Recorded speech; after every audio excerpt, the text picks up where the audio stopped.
Ronnie Ann Santiago was also known for many things: a hardcore tomboy, the school's tough girl, an occasional bully by the Queen of the Pain, and generally someone whose bad side you do not want to be on. Lincoln himself could attest to that, but concerned girlfriend was something many not know about. Only Bobby, Lori, and Clyde know about the close relationship she has with the middle child of the Loud family, but she preferred to keep it at least someone to denounce that their already fierce reputation. Even that said person would likely very get decked in the face. Unfortunately for her, she would be forced to know the sensitive and caring side she secretly harbors. The young Hispanic girl was currently lying on her bed upside down, playing a new hand-to-hand game that just came out a few days ago. She texted Lincoln around noon to see if he wanted to hang out today, but got no response. Sometime later, she texted him again, even called his phone, but it went straight to voicemail. While Ronnie Ann wasn't exactly happy like her brother, it still bothered her that Lincoln hadn't responded at all. She grew irritated at the thought that maybe he might be ignoring her, but she calmed herself, remembering that Lincoln's family was much larger. No doubt his sisters were keeping him busy with whatever they did. But even so, he would have had to at least glance at his phone at some point. A sudden knock on his door pulled her from undivided attention to the game, which cost her another life. Ah, dang it! Ronnie Ann then turned her head to the door. It's open! Bobby poked his head in, getting irritated at the glare from his sister. The 12-year-old sighed. What is it, Bobby? You haven't talked with Lincoln today, have you? He asked, a little nervous. No, I texted little old Lamo, but he never had the nerve to respond. Right. Ronnie Ann glanced at her brother, as his tone of voice made it more evident that something was clearly wrong. Okay, what is it? Did you and Lori have a falling out again? Well, he sat on the edge of the bed. You could say that. But what I'm going to tell you is really, really bad news, sis. And it's about Lincoln. The 11-year-old gave a good question before rolling backwards onto her bed and sat up. What do you mean? Bobby then paused for a moment before answering. Lincoln is... he's at the hospital. Ronnie Ann was still confused. Wait, you mean he's at the hospital? Is he visiting someone? No, I mean he's being cared for at the hospital. Lori told me everything a while ago, and she and 9 of her siblings got into a big fight. Well, 8 of them. And with Lincoln left behind, seriously injured, so he's been admitted to Royal Woods General some hours ago. From what her dad said, he's likely going to be there for a month. And the girls got grounded big time. And me and Lori broke up again. The Hispanic girl blinked twice, having to be taken back every word he said. He didn't want to believe it. Sure, Lincoln has just told her he's gotten into fights with his sisters, but the boy usually came out of them with only a few bruises or scratches.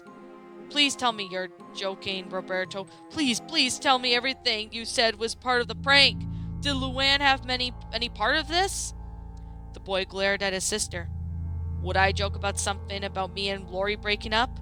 She texted me everything. Look for yourself. He tossed her his phone. Ronnie Ann caught it and scrolled through the text blocks, and as she read through them, her infamous temper was building up. It was only halfway through the text when she reached its usual peak, but it didn't stop there. By the time she was finished reading, the Hispanic girl was seeing blood red. This wasn't any tranquil fury that you see in a volcano erupted. This was close to nuclear Armageddon. Even to enforce the point, Ronnie Ann's head was as red as a rose, also was grinding her teeth, visibly shaking. To say she was livid would be an understatement. Bobby was rather disturbed by this display. He knew that she'd get upset, but it didn't expect this. New level of anger began to surface again. Only this time it happened when Ronnie Ann was just in second grade. A group of boys thought it would be funny to do a food prank on her during lunch, but after being covered in a large amount of stuffs, Ronnie Ann was instantly laughed at by everyone else. At first she cried, but then she became absolutely livid and beat those pranksters so hard that they spent nearly 2 months in the hospital. Screaming in anger, the young girl threw her phone at the wall, smashing it to pieces. Those fucking bitches! I don't care what they got grounding for a lifetime. That is something compared to what I do. They put Lincoln in the hospital, huh? Well, I'll put them in a commas.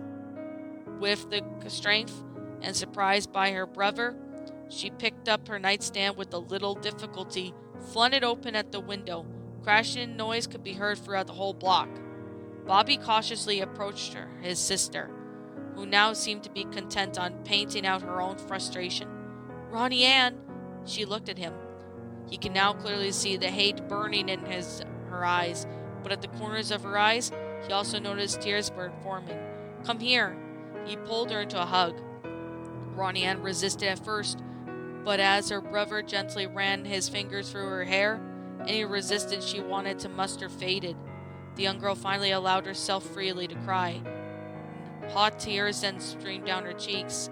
This was a side of Ronnie Ann only Bobby knew she had, and she wouldn't even let Lincoln see herself crying like this if she was upset. Why? Just why?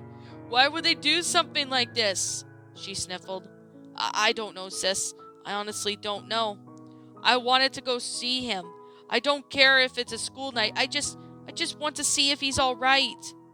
That's gonna be tough, sis. Bobby then looked at the clock. It was almost 10 o'clock. You know Mom and Dad won't want us to be out this late, but I promise you this. We'll go visit him immediately after school. Sound good? Ronnie Ann nodded, bending to her level. He gently pecked her forehead. Night, sis. See you in the morning. The girl nodded before her brother left the room, closing the door along the way. Glancing at her window, she then saw her socks and underwear scattered along the remains of the trashed-up bedpiece. The 11-year-old sighed as she closed her window, knowing that get an earful from her mother later. Changing only into her panties, Ronnie Ann slipped onto a purple tank top before flopping backwards onto her bed. She definitely did not expect the bombshell that she thought of her just now, but she knew why Lincoln hadn't always talked with her today. He was in no position to do so. Grabbing her phone, she pulled up the image gallery, flipped through a few photos.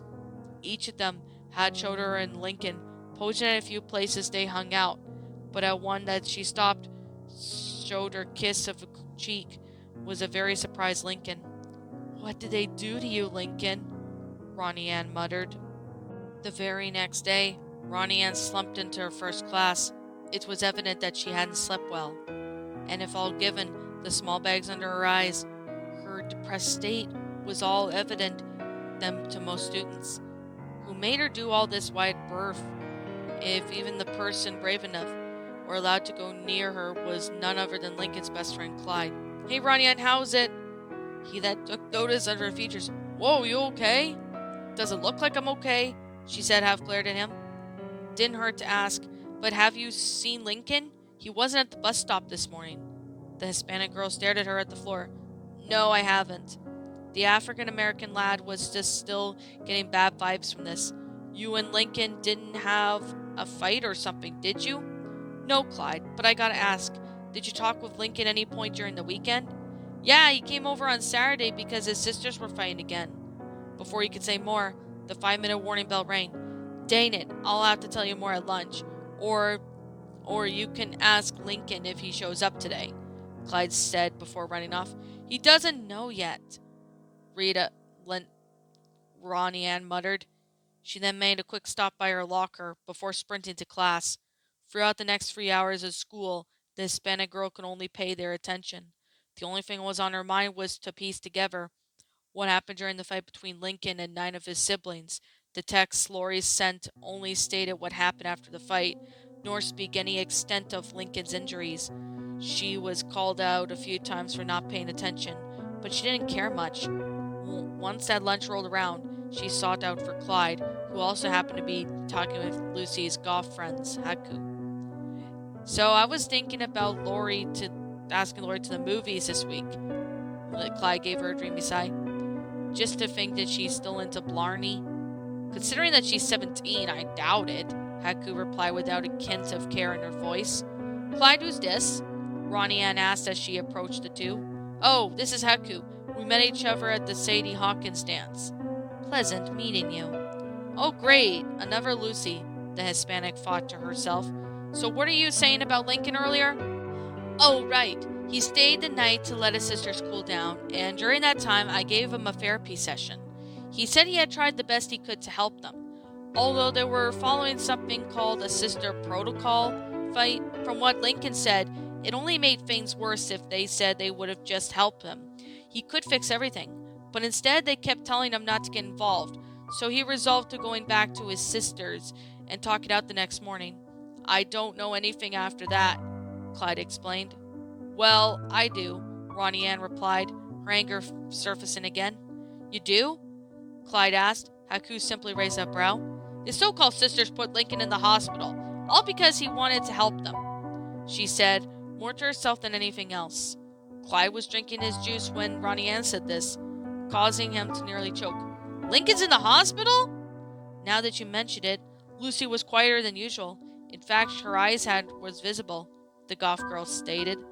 Never thought I'd live to hear it, Ronnie Ann, but are you completely sure you know where he is? Clyde asked. Look, McBride, I am definitely sure I know where my own boyfriend is, Ronnie Ann yelled a little too loud, causing some of the students within earshot to glance. She even gave him all the hateful glare. What do you think you're all looking at? Immediately adverted to her own gaze. I swear, even if one of his sisters, I'm going to... The tomboy paused when someone caught her eye. Not far from Clyde, Haku, and Ronnie Ann was Lynn Jr. However, something was different about her. Her normal cheerly self was gone, leaving her depressed shell of sports fanatic. Not only that, instead of usually wearing her usual red sports jersey to match her shorts, instead was a rank tank top with blue shorts. Sitting next to her was Polly Plain, who was just trying and failing to get her to talk. Come on, Lynn. What's stopping you from wearing your favorite jersey? But quitting every sports team? Something is clearly wrong here. Lynn sighed. I told you, Polly, I don't want to talk about it. Well, I may not be a psychiatrist, but I do know the longer you hold it in, the more it's going to hurt, the rollerblader stated. Something's going to hurt, all right, a new voice said. Looking up, Ronnie Ann stood across from their table. What's up with you, Ronnie Ann? Lynn asked. I know what you did, Loud, the girl upset spat with venom. What are you talking about? Lynn asked, getting defensive. I'm only going to ask you this once, and you better give me an answer before I rearrange your face. The Hispanic girl leaned on the table. What did you do to Lincoln? She then slammed her fist on the table at the end. What does Lincoln have to do with this? Polly asked. Yes, Lynn. Tell us why Lincoln's involved in this, Ronnie Ann growled. The Jacques grew angry at this. She had been asked a consent question as to why several times in the morning. From each sports team she resigned from, to her friend Polly, and now Ronnie Ann? She didn't wish to talk about what happened yesterday, but the word just wanted to pry into her personal life, didn't it? Also, it didn't help that the other students were now taking notice of this spectacle. Fine. You want to know what happened to Lincoln? He's in the hospital because of me and 8 of my sisters. He's there because we all failed to keep our anger in check. I broke one of his arms in a fit of rage. Happy? She explained, tears of anger falling down from her face. Ronnie Ann's hands curled into fists as her pupils shrank, even if it did shed some light on the issue. She clearly wasn't happy with the answer. You bitch! The Hispanic girl lunged over at the table and tackled Lynn to the floor, knocking her food trays over in the process. The schoolgirl's tough stated, strangling the life out of the Jacques. But Lynn grabbed one of the discarded trays and smacked her red-haired female in the face. Using it as a weapon, the brunette hit Ronnie Ann a few times before she caught it and literally threw it into both Lynn and onto another table. Several kids were sitting at it, sending food trays flying. In a panic, half the cafeteria stampeded out. Throughout the other half, like the most dumb students in the school, simply encouraged him to keep fighting.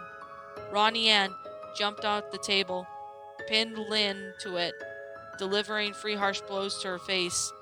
However, Lynn caught the 4th punch flung to the table, and taking up the opportunity to do the same to her. In response, the tough girl punches Lynn's face before kicking her off. She lunges at the loud girl, but Lynn backfists it. She takes the advantage of her hoodie, Lynn then pulls up over the Hispanic girl's head. She spins Ronnie Ann around while her vision was blocked, landing a few blows to the back of her head before her enemy manages to slip out of her jacket, revealing her to be wearing a black tank top with the words "Bite Me" in front. A little dazzled, Ronnie Ann couldn't help protect herself from the flying kick Lynn's hand lands directly into her mouth, sending her flat on her back.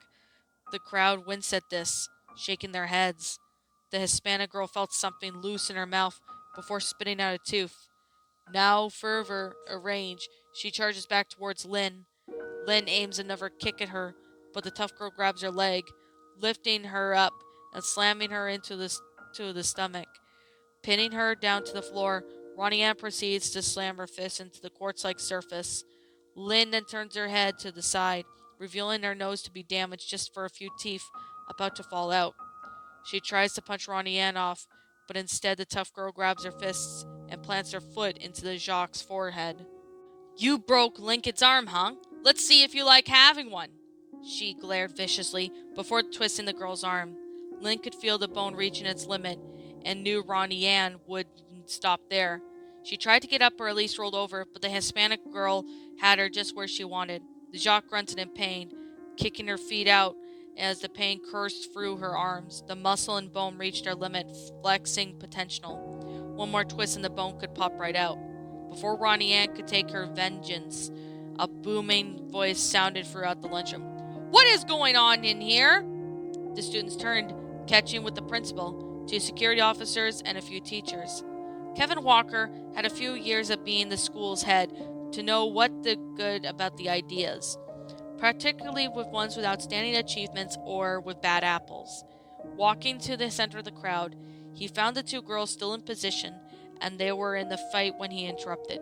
"Both of you, my office, now!"